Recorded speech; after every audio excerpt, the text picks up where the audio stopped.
All right.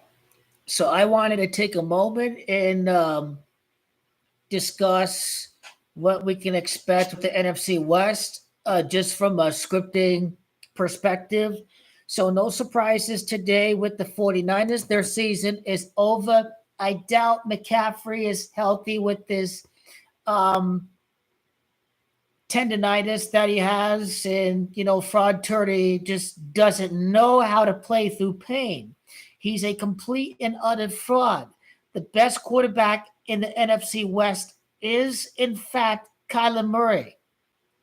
He's a guy who all the 49er fans would say would be out for the rest of the season. Oh, the midget's going to get hurt. Well, look at you clowns. Look at that little boy over there. Oh, a bum shoulder. Get over it. Bum shoulder. You have to be there for your team. This guy wasn't there for his team when he had a bum elbow in the NFC Championship game. This guy cannot play through pain, and he is a complete and utter fraud. Now, the 49ers are cooked. Their schedule is brutal. This team is cooked. They have to travel to the Bills. The Bills are going to be hyped up before they face off against the Lions. The Bears, who cares about them? The Rams and Niners, this could be another conversation, but really it's the games against the Dolphins and the Lions and the Cardinals that shows that this team is pretty much cooked. This team is injured. They've checked out. Brandon Staley was a joke coach. This guy is a joke defensive coordinator. This team has fully given up after the game today. So the division's going to be between Arizona and Seattle. I didn't expect that. I thought the Niners and the Cardinals would be duking it out, but it's going to be between Arizona in Seattle with the way that the Rams are playing today. They may hang around. They will certainly beat the Saints, but are they going to beat the Bills? No way. So the Rams are going to be out of it at some point. Which brings us to the division. Seattle will beat the Jets to be 7-5.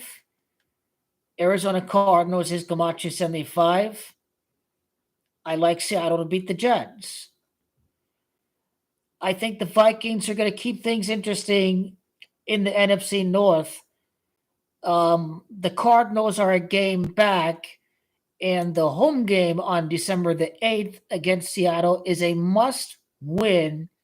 But the Cardinals are going to beat the Seahawks at Glendale, and now the Cardinals and Seahawks are tied on top of the division. So the Cardinals lose against Minnesota. Seattle beats the Jets. The Cardinals beat the Seahawks. Both teams are 7-6 on top of the division, and the Rams are a game back with the 6-6 record. And it looks like the Winers are cooked against Buffalo. The, Patrick Mahomes broke that team. They passed on Patrick Mahomes. Uh, did the referees allow you to pass on Patrick Mahomes? Keep on blaming the refs. I would look at yourself in the mirror passing on Patrick Mahomes. We are going to be talking about this for decades. In years to come, the 49ers failed to take Patrick Mahomes in the draft. This team is a mitigated disaster. There's no way of reversing it.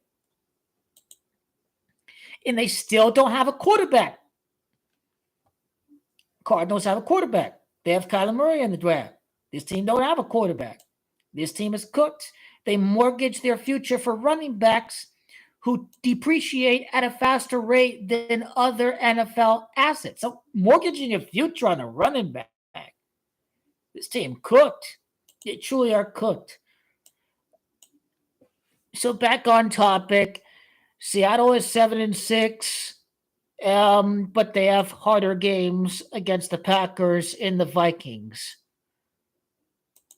The Cardinals are tied after they beat the Seahawks, but then they beat the Patriots at home, who are terrible, And after the Patriots, the Cardinals play the Panthers on December 22nd. That is another easy win. So even if Seattle loses one of these two games, Cardinals will have a one-game lead in the division. Even though the Cardinals have a one-game lead in the division, the Seahawks would have the head-to-head tiebreaker advantage over Arizona. 100%. Lions are locked to lose against the Chiefs. It's all determined by the number 10. And Mahomes is the 10th pick in the draft. And the Chiefs' 10th win all time against the Lions is going to happen in the Super Bowl. And the Chiefs' first loss of the year happened in their 10th game of the season. And Tom Brady calling the game, has played in 10 Super Bowls. And Mahomes led 3 Super Bowl comebacks down 10 points. Down 10 points at the half against the Eagles, down 10 points in the fourth quarter against the 49ers, and down by 10 points against the 49ers again. So this 10 is about Mahomes' previous 3 victories, and it's all about the 10 consecutive playoff wins for the 10th pick in his draft, Patrick Mahomes. To answer your question, I am certain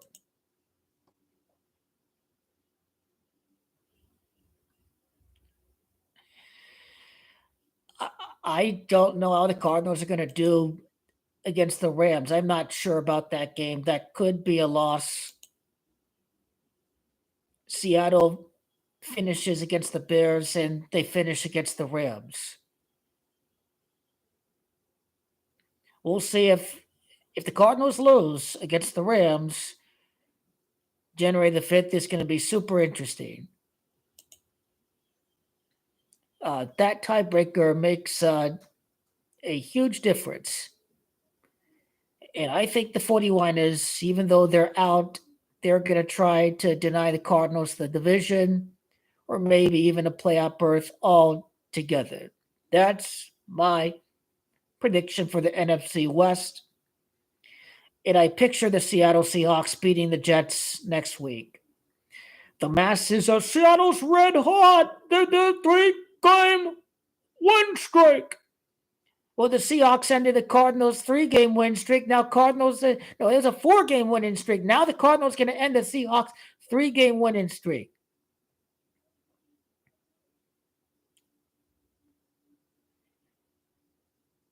So this will lead up to a very interesting Week 17, Week 18. These are my assessments on the NFC West. Seahawks to win. Geno Smith to beat his former team is scripted, but the Cardinals win a must-win. They take care of the Patriots and the Panthers, but that may not be enough. Then probably the Seahawks take 1 out of 2 against the Packers and the Vikings.